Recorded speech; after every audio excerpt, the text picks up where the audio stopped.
दोस्तों, बीपीएससी ने head teacher examination के लिए जो डीएलएड का सिलेबस का निर्धारण किया है, उसके अंतर्गत मैं आज इस वीडियो में आपको यूनिट 2 का टॉपिक नंबर 2 और 3 यानी कि टॉपिक 2 जो है गीजूभाई बधेका दीवा स्वप्न उनकी पुस्तक है, इसके अंतर्गत शिक्षा में प्रयोग के विचार को रेखांकित करते हुए, वहीं टॉपिक नंबर 3 जो है दोस्तों रविंद्रनाथ टैगोर जो उनकी पुस्तक है शिक्षा, उसके अंतर्गत सीखने में स्वतंत्रता एवं स्वायत्तता की भूमिका को रेखांकित करते हुए दोस्तों इन दोनों चैप्टर से यानी कि जो डीएलएड का सिलेबस है उसमें यूनिट 2 का टॉपिक नंबर 2 और 3 इन दोनों का जो मैं आपके बीच में एमसीक्यू लेकर के आज उपस्थित हूँ वो डिटेल में से निकाले गए एमसीक्यू हैं, यानी कि इनका जो डिटेल है उसमें से मैंने एमसीक्यू बनाया है और मुझे ऐसा अनुमान है दोस्तों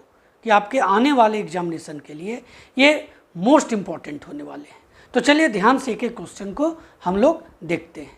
सबसे पहले हम लोग देखेंगे आज जो एमसीक्यू वो यूनिट 2 का टॉपिक नंबर 2, उसके बाद टॉपिक 3 पर बात करेंगे जो है रविंद्रनाथ टैगोर की शिक्षा से सीखने में स्वतंत्रता एवं स्वायत्तता की भूमिका को रेखांकित करते हुए, ये टॉपिक 3 की बात मैं कर रहा हूँ। और जब ये गीजूभाई बधेका दीवा स्वप्न शिक्षा में प्रयोग के विचार को रेखांकित करते हुए टॉपिक 2 की बात हम लोग कर लेंगे तो टॉपिक 3 पर बात करेंगे। पहले इसका एमसीक्यू देख लेते हैं, उसके बाद उसका एमसीक्यू पर हम लोग चर्चा करने जा रहे हैं। तो चलिए सबसे पहले हम लोग गीजूभाई बधेका के दीवा स्वप्न शिक्षा में प्रयोग के विचार को रेखांकित करते हुए वाले जो एमसीक्यू के प्रश्न है उस पर ध्यान केंद्रित करते हैं। दोस्तों, गीजूभाई बधेका दीवा स्वप्न के अंतर्गत जो फर्स्ट क्वेश्चन मैं आपको लिए लेकर के उपस्थित हूँ वह है कि गीजूभाई बधेका का पूरा नाम क्या था। और दोस्तों जैसा कि ऑप्शन आप यहाँ पर देख रहे हैं 5 ऑप्शन, लेकिन सही जवाब जो है इसका ऑप्शन नंबर डी है, गिरजाशंकर भगवान जी बधेका। आपको ये बिल्कुल याद रखना है, अगर एग्जामिनेशन में पूछ देगा तो आपको सीधे सीधे गीजूभाई बधेका का पूरा नाम गिरजाशंकर भगवान जी बधेका में टिक आउट करना है। चलिए नेक्स्ट क्वेश्चन हम लोग देखते हैं। नेक्स्ट क्वेश्चन क्या है, तो दीवा स्वप्न प्राथमिक शिक्षा जगत के लिए किस तरह के शैक्षिक प्रयोगों का एक छोटा सा दस्तावेज है। अब देखिए, दीवा स्वप्न जब गीजूभाई बधेका ने लिखा तो पहले मैं इनके बारे में आपको बता देता हूँ। इन्होंने महात्मा गांधी के साथ अपना समय व्यतीत किया, साउथ अफ्रीका में भी ये महात्मा गांधी के साथ थे, महात्मा गांधी के साथ ये इंडिया भी वापस आए। और ये जब यहाँ आए तो महात्मा गांधी ने कहा इन्हें कि आप जाकर के छोटे बच्चों के ऊपर, उनके शिक्षा के ऊपर काम कीजिए, वहाँ पर प्रयोग कीजिए, उनके शिक्षा को बेहतर बनाने पर आप लगातार कार्य करते रहिए। और उसी के अंतर्गत उनके बातों को मान करके गीजूभाई बधेका ने दीवा स्वप्न पुस्तक लिखी और उसी के अंतर्गत इन्होंने शिक्षा जगत पर काम किया, छोटे बच्चों पर। अब इसमें जो मैं क्वेश्चन यहाँ पर आपके लिए लाया कि दीवा स्वप्न प्राथमिक शिक्षा जगत के लिए किस तरह के शैक्षिक प्रयोगों का एक छोटा सा दस्तावेज है, तो दोस्तों ये जो प्रयोग था दीवा स्वप्न वो यहाँ पर ऑप्शन नंबर बी सही है, नवाचार। यानी नवाचार के लिए, नवाचार समझते हैं जो शिक्षा में नए नए प्रयोग किए जाते हैं, नए नए प्रयोगों के द्वारा जो शिक्षा में सुधार को लेकर के कार्य किए जाते हैं वही होता है नवाचार। तो ये नवाचार जो था वही शैक्षिक प्रयोग था इस दीवा स्वप्न पुस्तक में प्राथमिक शिक्षा जगत के लिए। तो क्वेश्चन नंबर 3 क्या है देखते हैं हम लोग। देखिए, दीवा स्वप्न के अंतर्गत गीजूभाई के शैक्षणिक प्रयोगों का उद्देश्य प्राथमिक शिक्षा को किन प्रक्रियाओं और पद्धतियों से मुक्त कर आनंदमय और सृजनात्मक रूप प्रदान करना है।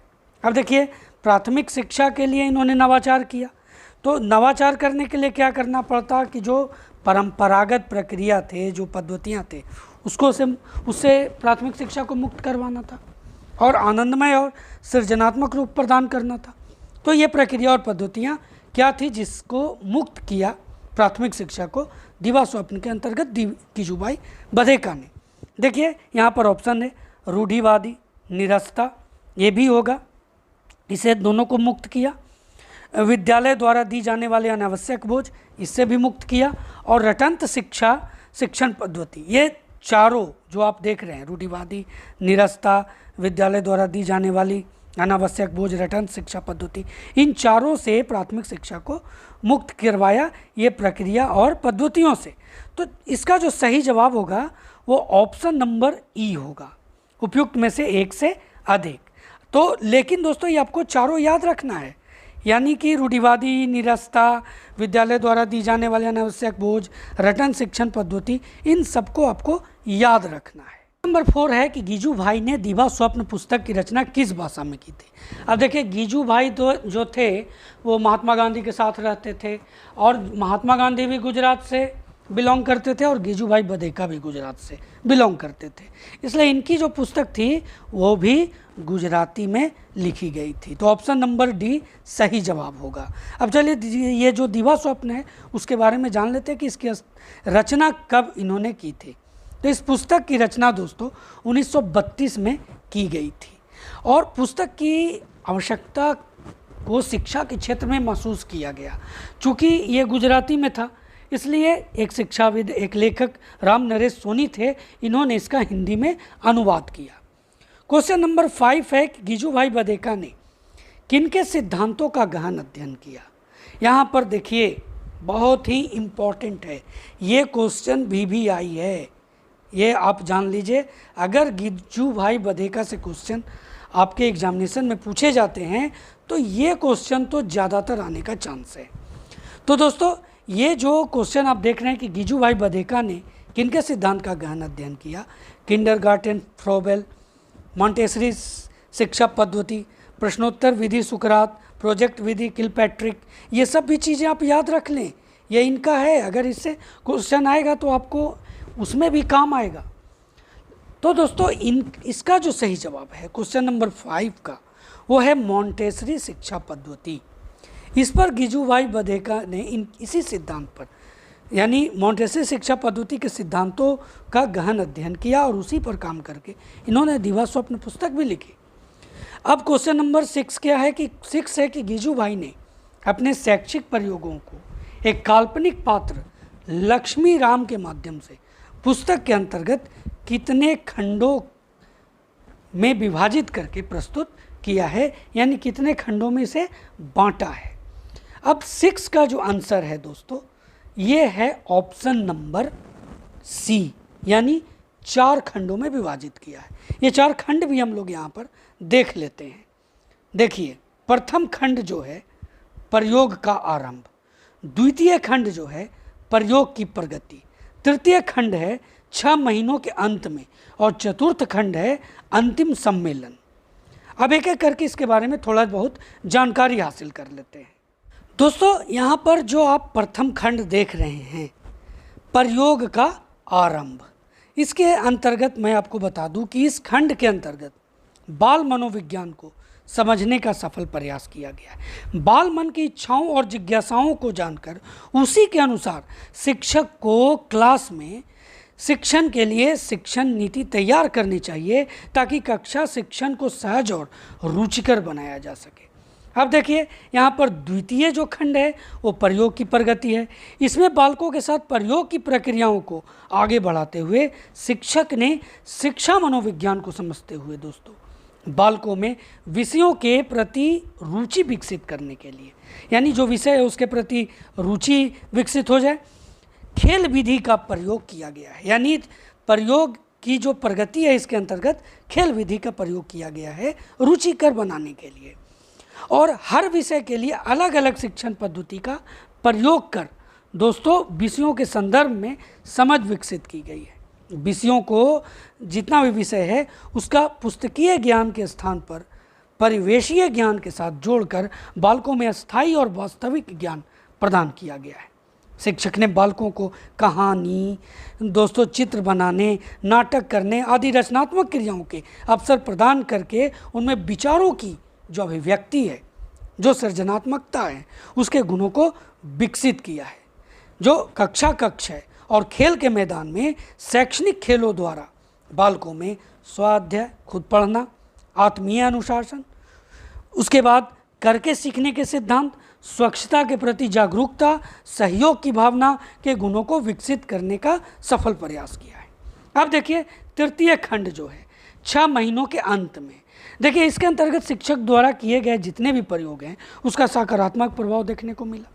जहां बालकों में विषयों के प्रति रुचि और समझ विकसित हो गई, वहीं दंड और भय की जो खाई थी वो कम करते हुए शिक्षक और विद्यार्थियों के आपसी संबंधों में भी सहजता का भाव उत्पन्न हो गया।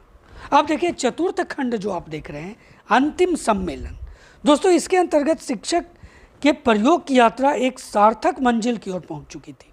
बालकों के सर्वांगीण विकास की प्रक्रिया में गतिशीलता थी, जो वहीं अन्य शिक्षक और बालकों के माता पिता भी इन प्रयोगों से प्रभावित व जागरूक दिखाई दे रहे थे। तो ये थे दोस्तों 4 खंड। अब आप क्वेश्चन नंबर 7 देखें। 7 क्या है? तो गीजू भाई द्वारा स्थापित जो बाल मंदिर था, इन्होंने महात्मा गांधी के कहने पर बाल मंदिर की स्थापना की थी, क्योंकि महात्मा गांधी ने कहा था कि छोटे बच्चों पर काम करना है। तो किस उम्र के बालकों को प्रवेश दिया जाता था, ये क्वेश्चन है। तो देखिए, इसका सही जवाब जो है, यहाँ पर आप ऑप्शन देख रहे हैं, ऑप्शन नंबर सी, यानी 2.5 साल से लेकर के 6 वर्ष तक के बच्चों को इन्होंने उनके ऊपर नवाचार किया, उनके ऊपर कार्य किए, और ये जो बाल मंदिर स्थापित की उसके अंतर्गत उन्हीं बच्चों को शामिल किया गया। कब से? 2.5 से 6 वर्ष तक। अब देखिए, गीजू भाई ने 1920 ईस्वी में भावनगर में दक्षिण मूर्ति बाल भवन की स्थापना की। ये जो पॉइंट है ये बहुत इंपॉर्टेंट है, आपको इसको नोट कर लेना चाहिए। दोस्तों, अब हम लोग क्वेश्चन नंबर 8 देखते हैं कि अध्यापकों को प्रशिक्षित करने हेतु गीजू भाई ने दक्षिण मूर्ति अध्यापक मंदिर की स्थापना कब की। हम लोगों ने 4 खंडों में पढ़ा, उसमें हम लोगों ने गीजू भाई की बातों को जाना, जिसमें शिक्षकों को किस तरह से बच्चों के साथ कार्य करना है इसके बारे में जानकारी थी। अब देखिए कि इन्होंने उनको प्रशिक्षित करने के लिए जो दक्षिण मूर्ति अध्यापक मंदिर की स्थापना की वो कब की। तो इसका सही जवाब है ऑप्शन नंबर ए, 1920। चलिए, क्वेश्चन नंबर 9 क्या है? तो 9 है कि गीजू भाई के अनुसार बाल केंद्रित पाठ्यक्रम में किस प्रकार के अनुभव होने चाहिए। बाल केंद्रित का जो पाठ्यक्रम है, जो सिलेबस है, उसमें किस प्रकार के अनुभव होने चाहिए। तो देखिए, यहाँ पर ऑप्शन आप देख लीजिए। पाठ्यक्रम में स्मरण शक्ति पर विशेष अधिक महत्व। बी है कि बौद्धिक शिक्षण के साथ साथ शारीरिक शिक्षण, आध्यात्मिक के माध्यम से सत्य प्रेम के प्रति निष्ठा जैसे गुणों का विकास, अनावश्यक पुस्तकीय भार तथा विषय के भार से मुक्त रखना। अब देखिए, ये जो ऑप्शन आप देख रहे हैं, क्वेश्चन आप फिर एक बार देख लें। गीजू भाई के अनुसार बाल केंद्रित पाठ्यक्रम में किस प्रकार के अनुभव होना चाहिए। तो दोस्तों, ये जो आप देख रहे हैं ना ऑप्शन नंबर ए भी सही, बी भी सही, सी भी सही, डी भी सही, यानी चारों सही है। यानी इसका जो सही जवाब होगा 1 से अधिक, यानी ऑप्शन नंबर ई। क्वेश्चन नंबर 10 है कि गीजू भाई बधेका ने बच्चों को किस पोशाक को पहनने से मना किया था। देखिए, जो उन्हें ये एहसास कराए, उनके अंदर कुंठिता की भावना को बढ़ाए, जिससे उन्हें डर का माहौल पैदा हो, वैसे चीज़ों को गीजू भाई हटाना चाहते थे। तो यहाँ पर जो ऑप्शन है उसके अनुसार देखिए, अंग्रेजी ज़माना था। अब अंग्रेजी ज़माना के समय कुर्ता अगर की जो बात है तो ये तो होता नहीं, पगड़ी ये भी नहीं, कड़ा ये भी नहीं। तो कौन सा जवाब सही है? ऑप्शन नंबर बी, यानी गीजू भाई ने बच्चों को टोपी पहनने से मना किया था। अब देखिए, 11 क्वेश्चन है कि गीजू भाई बधेका के अनुसार इनमें से कौन सा शिक्षा का उद्देश्य नहीं है। अब देखिए, शिक्षा का उद्देश्य क्या नहीं है गीजू भाई बधेका के अनुसार। यहाँ पर ऑप्शन नंबर ए देखते हैं, बच्चों को आदर और सम्मान दिया जाए। तो शिक्षा का उद्देश्य नहीं है, बिल्कुल आदर और सम्मान बच्चों को मिलना चाहिए, तो ये तो होगा नहीं। शिक्षा बाल केंद्रित होनी चाहिए, बिल्कुल होनी चाहिए। बच्चों में नैतिक मूल्यों का विकास करना एवं निडर बनाना, ये भी नैतिक मूल्य का विकास करना हर शिक्षा का उद्देश्य होता है। निडर बनाना ये गीजू भाई का उद्देश्य था, इसीलिए तो टोपी नहीं पहनने की बात कही थी इन्होंने। बच्चों को उनकी इच्छा एवं रुचि के अनुसार शिक्षा देना, ये भी इनके दिवा स्वप्न में लिखित है। तो कौन होगा इसका सही जवाब? उपयुक्त में से कोई नहीं, ऑप्शन नंबर ई। तो दोस्तों, ये सही जवाब होगा, उपयुक्त में से कोई नहीं। तो अब गीजू भाई बधेका पर हम लोग चर्चा कर लिए। अब डीएलएड सिलेबस जो है दोस्तों, डीएलएड सिलेबस जो हेड टीचर एग्जामिनेशन के लिए है, उसके यूनिट 2 का टॉपिक नंबर 3 जो है रविंद्रनाथ टैगोर शिक्षा, सीखने में स्वतंत्रता एवं स्वायत्तता की भूमिका को रेखांकित करते हुए, अब इसके एमसीक्यू पर हम लोग चर्चा करेंगे। तो रविंद्रनाथ टैगोर पर पहला क्वेश्चन और सेट का 12 क्वेश्चन। रविंद्रनाथ टैगोर सच्ची शिक्षा के द्वारा वर्तमान के सभी वस्तुओं में किस तरह की भावना विकसित करना चाहते थे। देखिए, रविंद्रनाथ टैगोर जो थे वो सच्ची शिक्षा के समर्थक थे, उन्होंने इस पर काम किया। तो किस तरह की भावना विकसित करना चाहते थे, तो इसका सही जवाब होगा ऑप्शन नंबर सी, मेल एवं प्रेम। बाकी जो आप देख रहे हैं वो आपको कंफ्यूज करेगा दोस्तों, लेकिन सही जवाब जो है यहाँ पर मेल एवं प्रेम। जो पेडागोजी होता है ना दोस्तों, ये जो होता है ये आपको कन्फ्यूजन क्रिएट करता है, इसलिए इसमें आपको सही जवाब मालूम रहना चाहिए। तो इसलिए सही जवाब है मेल एवं प्रेम।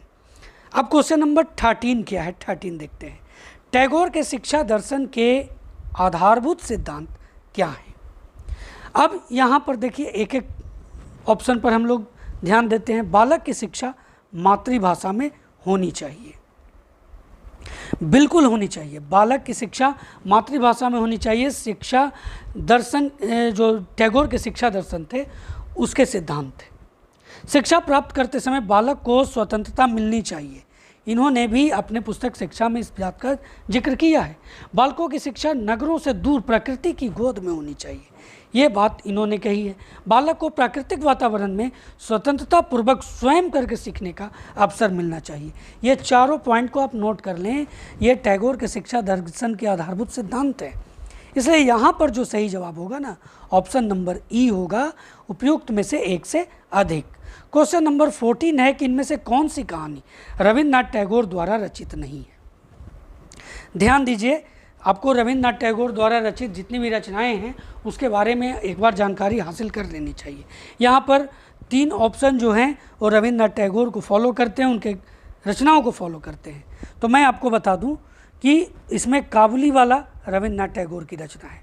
मास्टर साहब ये भी इनका जो है रचना है।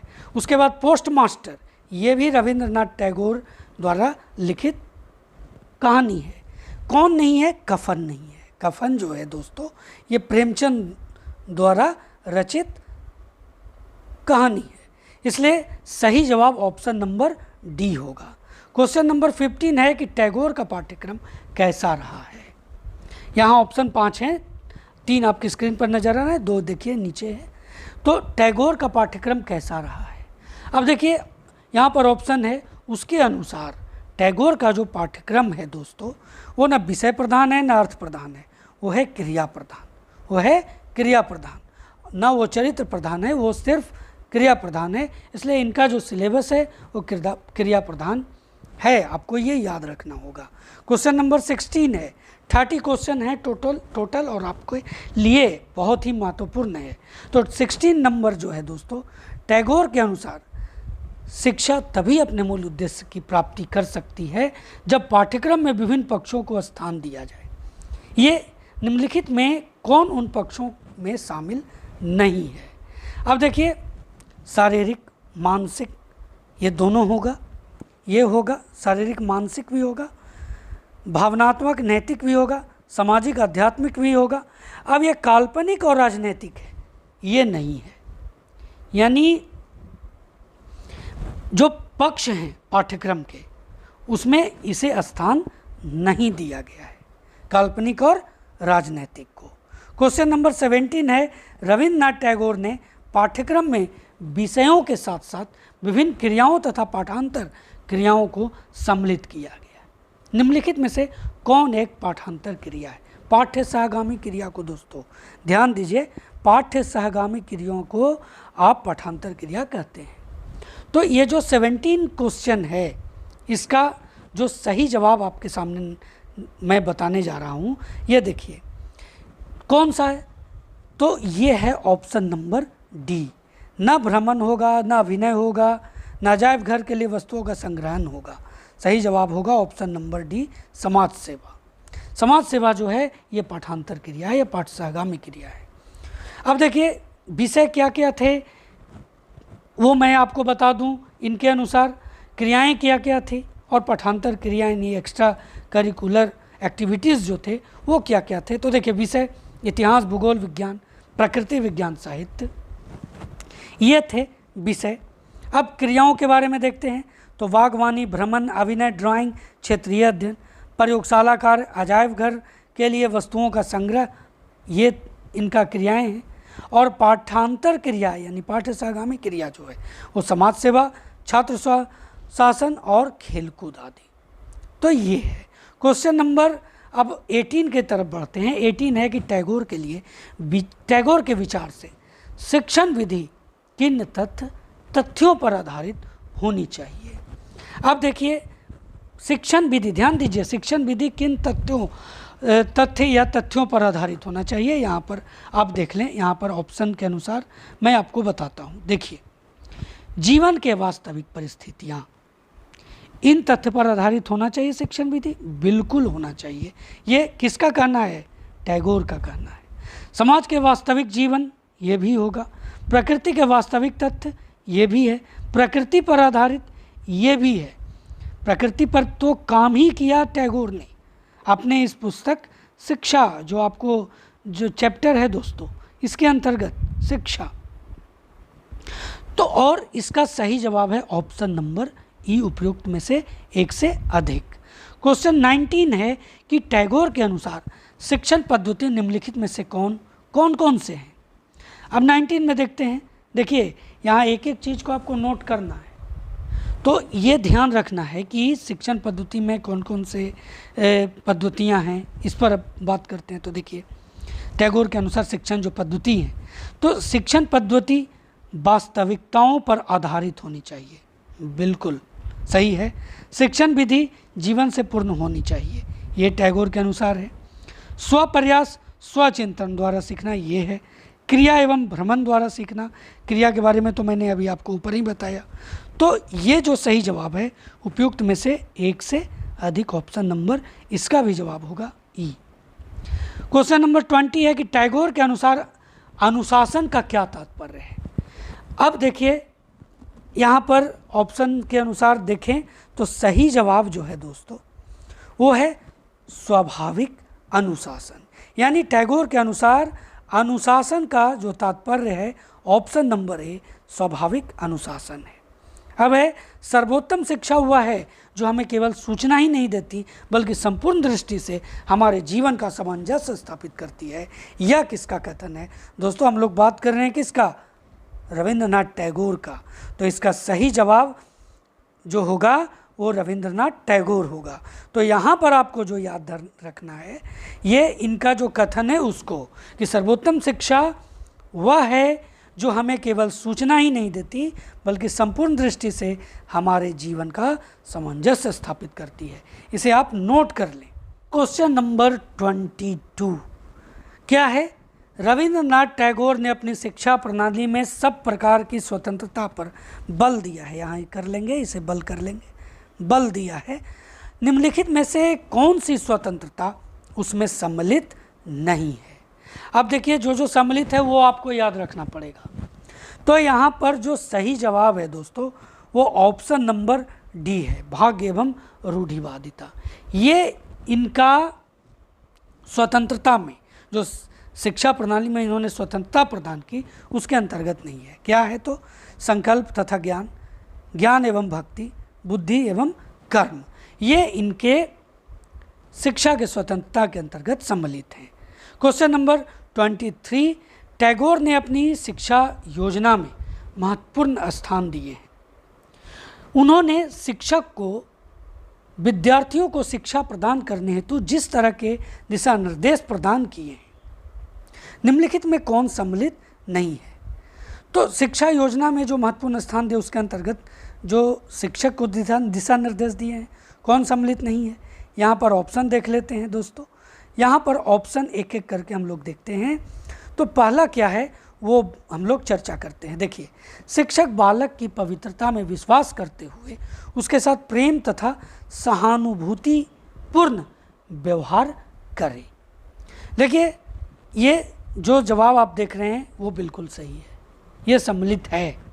शिक्षक पुस्तकीय ज्ञान पर कम ध्यान दे, यहाँ पर आप इसे ठीक कर लेंगे, कम ध्यान दे तथा ऐसा वातावरण तैयार करे जिससे बालक अपने नीति अनुभव द्वारा स्वयं सीखता रहे। शिक्षक बालक को रचनात्मक कार्य करने के लिए उत्तेजित करते रहे, ये भी सम्मिलित है। तो शिक्षक बालकों में ज्ञान को समाहित करने के लिए सभी तरह के हथकंडों का पालन करे। अब ये जो बात सामने आई ना, ये सम्मिलित नहीं है, इसलिए आपका जो जवाब होगा वो ऑप्शन नंबर डी होगा। अब देखिए क्वेश्चन नंबर 24 क्या है। 24 है कि रविन्द्रनाथ टैगोर की पुस्तक शिक्षा का प्रकाशन कब हुआ। तो दोस्तों इसका सही जवाब है 1908, यानी ऑप्शन नंबर सी। 25 है कि रविन्द्रनाथ टैगोर ने अपनी किस कहानी द्वारा वर्तमान शिक्षा व्यवस्था पर तीखा व्यंग किया है। अब देखिए कौन सा जो कहानी है, अब यहाँ पर जितना भी कहानी आप देख रहे हैं ना, ये सब रविंद्रनाथ द्वारा रचित है। नई रोशनी, पोस्टमास्टर, काबुलीवाला, ये सब इनके द्वारा रचित है। ऑप्शन ए जो है तोता, ये तोता कहानी जो है दोस्तों, इसके द्वारा वर्तमान शिक्षा व्यवस्था पर तीखा व्यंग किया है रविन्द्रनाथ टैगोर ने। क्वेश्चन नंबर 26 है कि शांति निकेतन आश्रम की स्थापना रविन्द्रनाथ टैगोर ने कब की। अब शांति निकेतन आश्रम की स्थापना का जो सही जवाब यहाँ पर ऑप्शन के अनुसार आप देख रहे हैं, तो option number A 1901। Question number 27, Tagore द्वारा 1924 में स्थापित विद्यालय शिक्षा सत्र की स्थापना किस तरह के बालकों के लिए की थी।